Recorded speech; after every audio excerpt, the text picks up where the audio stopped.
Hello বন্ধুরা, নতুন একটি ভিডিওতে তোমাদের স্বাগত। অনুরাগের ছোঁয়া ধারাবাহিকের আজকের পর্বে যা ঘটেছে, সূর্যের সাথে রেস্টুরেন্টে খেতে আসে অলি, আর এসে বাইরে অনেক সুন্দর দৃশ্য দেখে সেখানে দাঁড়িয়ে ছবি তুলতে থাকে।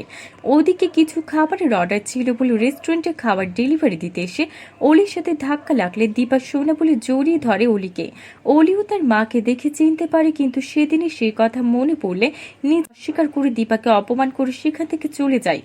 এদিকে দীপা রেস্টুরেন্টে একটা চেয়ারে বসে মনে মনে বলে, ও একদম আমার সোনা মায়ের মতো দেখতে, কিন্তু হয়তো অন্য কেউ সোনা হলে সে আমাকে চিনতে পারতো। তারপর রেস্টুরেন্টের একটা কর্মচারী দীপাকে বলে, তোমার মেয়ে হতেই পারে না, কারণ মেয়ে হলে ও তোমার সাথে ওরকম ব্যবহার করতে পারতো না। তারপর দীপা মনে মনে বলে, অতগুলো মানুষের সামনে ওকে ওইভাবে জড়িয়ে ধরা আমার উচিত হয়নি। তাই দীপা মনে মনে ঠিক করে ওর বাড়িতে গিয়ে ওকে সরি বলে আসবে। তারপর পরের দিন চারুর কাছ থেকে অলির বাড়ির ঠিকানা জেনে নেয় দীপা। এদিকে বাড়িতে ফিরে অলি তার বাবাকে দীপার কথা জানায় না।